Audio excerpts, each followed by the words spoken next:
Alright, so for strip lighting, what we normally use is, it's actually plaster's corner, I think it's called, or gyprock corners. So that's what they normally do when they're gyprocking a house, is they put these on the corners and then go around them with the plaster. They're actually magnetic as well. They're reasonably cheap, and then they've also got holes in them, as you can see, so you can actually cable tie through them onto one of these things, which is called a brick clip. So if you Google brick clip, you'll be able to find one of these. Basically all they are is a spring clip, which you can kind of see at the bottom, and then with a serrated edge on the top, that just clips into place, and it just kind of gives you something to cable tie onto that'll actually hold a little bit better. So that's how we do the strip lighting, just on the edges of the house. Just a really simple way of doing that edge, as you can see. Now for our chroma mesh matrices, so we bought these from Extreme Lighting Displays down on the Central Coast, so thanks for that.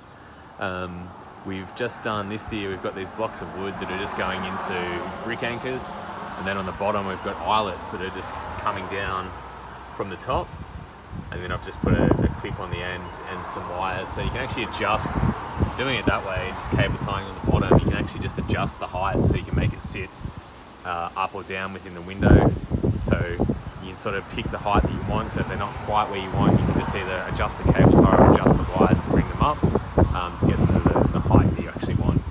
So with the brick anchors, because they're so high in the house, when we bring all that stuff down, you're likely to just not really notice it at all.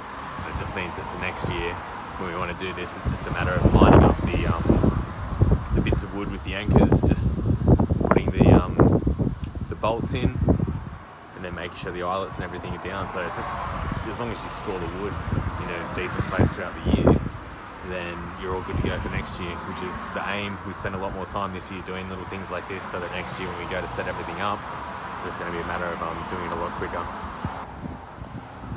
For our sleighs and our kangaroos, they're really, really simple. They're just on star pickets.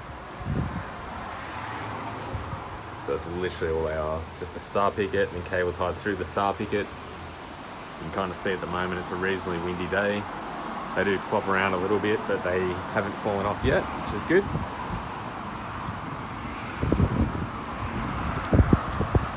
For our decor canes, it's the same process. So we've just got a star picket at the back. That's what holds those up. You see on the front as well, we've got more of these plasterers and plasterer outlines and brick clips. For around the garage, or actually just made these aluminium frames, just cut some holes in it to put some cable ties around. The reason for that was when it goes up and over, like it does here, this particular area, using the plasterer strip, there's nowhere to really hold on to anything, so it just makes it a little bit more rigid. And again, next year it just means that when we need to put this up, it's just a matter of bolting it back together and putting, if we need to, replace the strip, or even potentially put pixels instead of strips on there as well.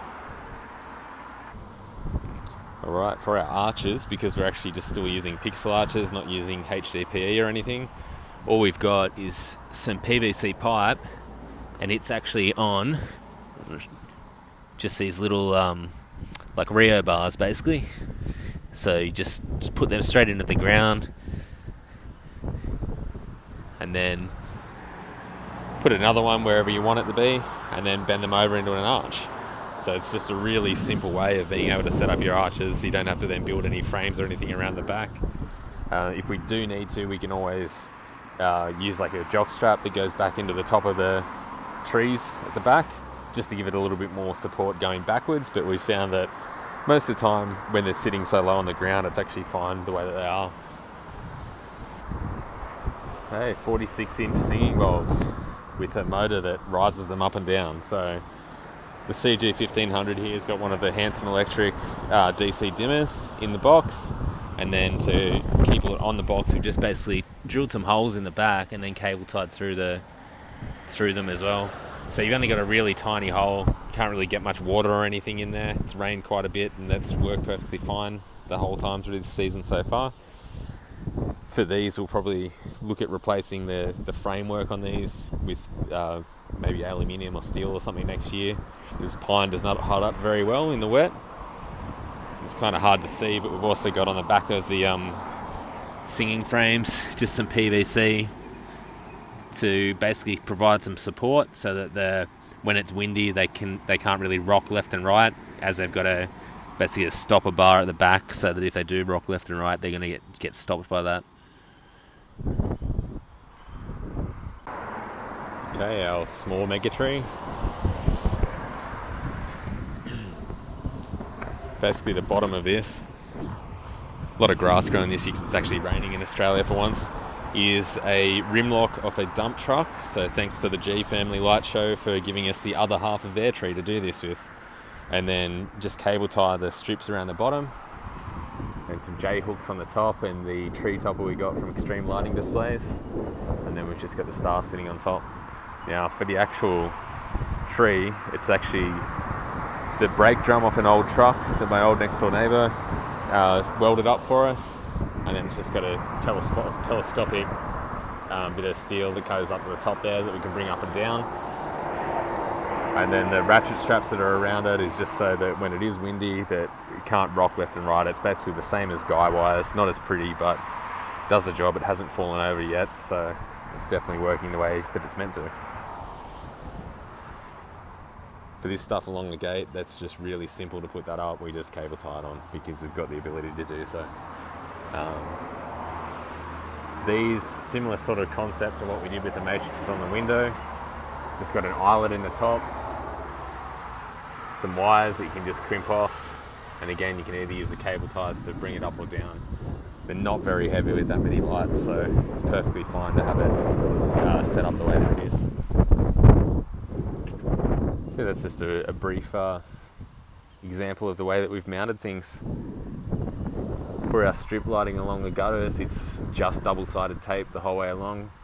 So next year, that's one of the things that we want to try and do differently, is find a different way of doing that, because it's really annoying to try and get the double-sided tape off, and it's also kind of annoying to try and run so many strips for as much roof peaks as we've got as well. So anyway, anyone that's hoping to get into this hobby, hope that's been helpful for some ideas on how you can actually mount everything up. As you can see as well, PVC is actually a very versatile material. It's what we've used to build all these frames, just T-pieces, bits of PVC, and then just a bunch of wood to actually build bigger frames. So the reason these are up a little bit is just so that when people drive down from, we're really lucky we don't have houses on the other side of the street, when people drive down from here, gives them a good view of both of those screens because they're up off the ground, and then when they get closer they can also see these ones as well. So there you go. Hope that's helpful for anyone that's thinking of how they're going to put things on their house. Cheers.